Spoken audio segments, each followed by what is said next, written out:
Hey guys, before we get into the video, I have a very exciting announcement as a bonus for our channel members. For those of you who don't know and have been looking for a way to support the channel, one of the best ways you can do so is by becoming a member of the channel by clicking the join button beneath the video. Not only will you get amazing perks such as custom badges and username colors to distinguish yourself as a member in the comments and on live streams, 6 exclusive Silph Squad emojis you can use all over YouTube, members only sneak peeks, and much more, but this month I will also be releasing a special bonus just for members. A full catalog of all 18 of the Johto Trainer's True Power teams, with official and never before seen competitive sets for every Pokemon so you can use them as well. No one has been given access to this before. Click that join button below to become a member and I'll see you on the other side. Thanks guys, enjoy the video.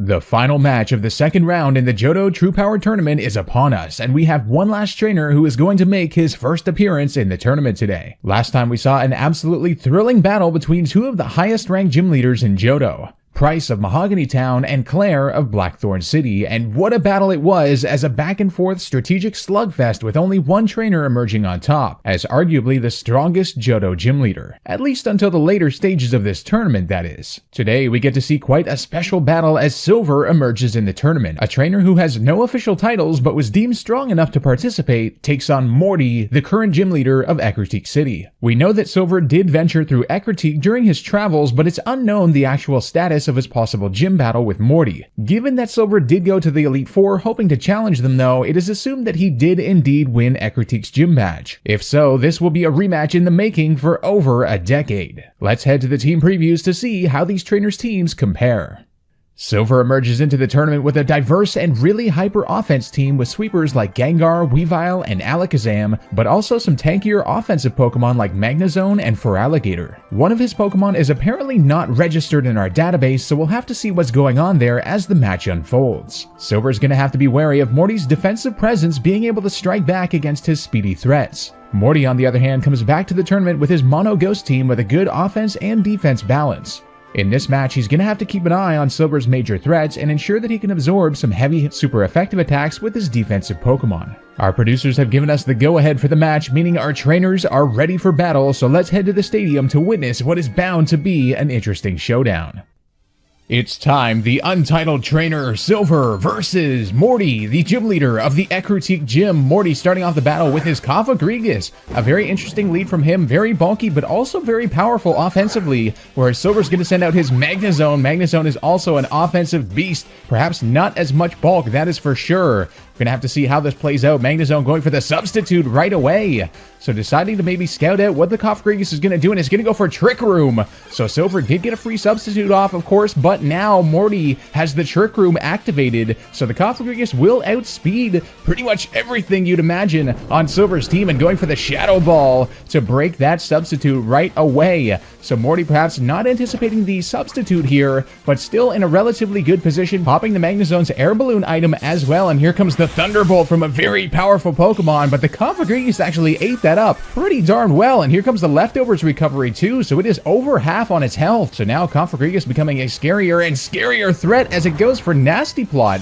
Morty perhaps realizing he can tank another Thunderbolt, going for the Nasty Plot because now he'll outspeed with a supercharged Cofagrigus, but here comes the Magnezone with another Thunderbolt, and the Cofagrigus does indeed survive. And now gets a little Leftovers recovery and will outspeed with the Shadow Ball, the supercharged Shadow Ball coming in on the Cofagrigus towards the Magnezone. I don't think Magnezone has a chance. No! The Magnezone going down. Now all of a sudden, Morty picking up some momentum. More Leftovers recovery. Cofagrigus still has a decent chunk left. And it will, of course, outspeed anything under Trick Room. But here comes the Weavile. Weavile, one of the scariest threats for Morty's team, undoubtedly. I was thinking in the team preview, this thing could honestly sweep through Morty's entire team if he does not play it safely. And here comes the Ice Shard. Oh, man! That was a critical hit, but I reckon it would have taken it out anyway. The Ice Shard, of course, has priority, so it overpowers the Trick Room there. And now the Frostlass coming out on the field for Morty. Also a fast Pokemon, but the Weavile will be faster. Knockoff! Oh, but the Froslash does look to have a Focus Sash. So Morty, perhaps maybe one of his last chances here and going for the Thunder Wave. A beautiful, beautiful play there from Morty. A good choice of move. He wants to cripple that Weavile as soon as possible because now he has a chance at surviving, but he's actually going to go for the switch here. Maybe realizing he doesn't have anything offensively against the Weavile with Froslash and going into the Jellicent, and the Weavile will be paralyzed. So a free switch into the Jellicent here from Morty. He has some saving grace and another paralysis on the Weavile. Jellicent is now able to go for the Scald, get some damage off.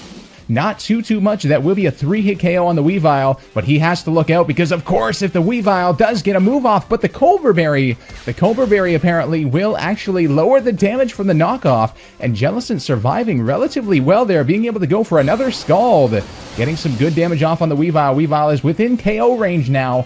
It all depends if it... Yes, it is going to be paralyzed!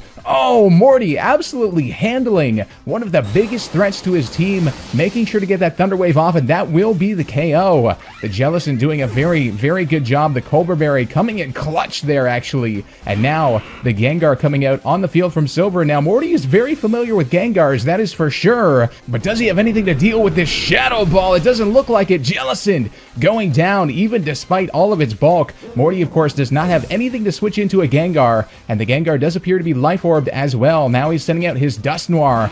Dusknoir is a very tanky Pokemon. Now it might have Shadow Sneak. I'm not sure if that'll KO on the Gengar though. That will out-prioritize. No, he has Sucker Punch! Oh! Gengar going down! Are you kidding me? Wow, what a play there from Morty, going for the Sucker Punch, realizing the Shadow Sneak might actually not kill. The Sucker Punch would do more damage on that Gengar, and being able to out-prioritize it, that was a brilliant play, getting rid of one of the big threats to his team. And now Feraligatr getting a huge amount of damage off with that super effective crunch. It was a crit, but of course the Dusknoir does look to have the Citrus Berry, so Dusknoir actually at about 2/3 health here, going for the Earthquake. That will be some neutral damage, perhaps the best move that he does have against the Feraligatr. That will be about a 3-hit KO, though. I don't know if he has time enough to make that happen. Feraligatr going for the Crunch now. Crunch again, a super effective move, but the Dusknoir does survive. And Dusknoir being able to return with one more Earthquake. Oh, perhaps we can see Morty's plan now. It's actually weaken the Feraligatr to the point where he might be able to out-prioritize it. If the Feraligatr does not have Aqua Jet, let's see. No, the Sucker Punch being able to... Oh no, the Feraligatr survived on 2 HP! Oh my word, I thought that was a KO! Dusknoir now going down to the Crunch, the Feraligatr with a clutch survival at 2 HP. And now the Froslash coming back out on the field. Froslash will outspeed the Feraligatr, but wow, Morty's gonna go for the... What?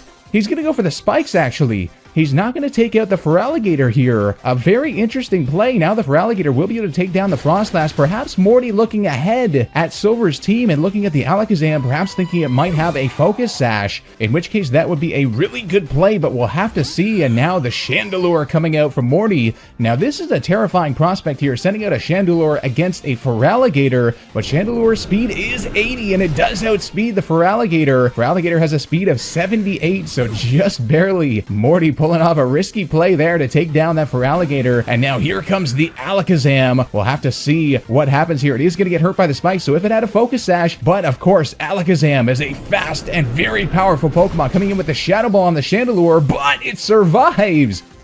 Chandelure does have a little bit of bulk, able to return the Shadow Ball now, and that is the end of the Alakazam. Oh my word!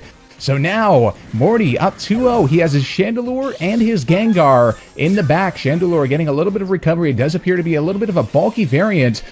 But now has time run out for Morty, the legendary Pokemon. Ho-Oh is on the field. Silver revealing his trump card. Now the Shadow Ball from the Chandelure. Oh, the Ho-Oh absolutely eating that up and able to go for the Earthquake here. That will be super effective. There's no chance that Chandelure survives. Oh man, this is just a ruthless display from Silver.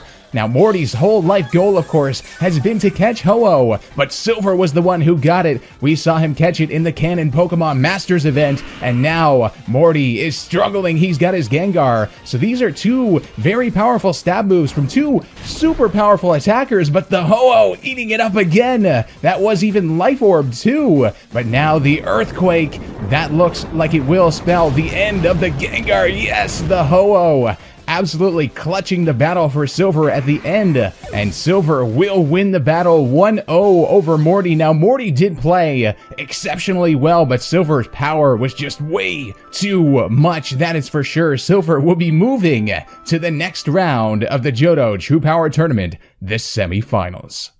Make sure to smash that like button and subscribe with notifications on so you don't miss the next matches. Before we go, I'd like to thank the patrons who are making this tournament possible. If you guys want to help further this series' potential and support it, the link to my Patreon page will be in the description below. That's all for this one. This has been SilphSpectre, and I'll see you guys next time for more True Power.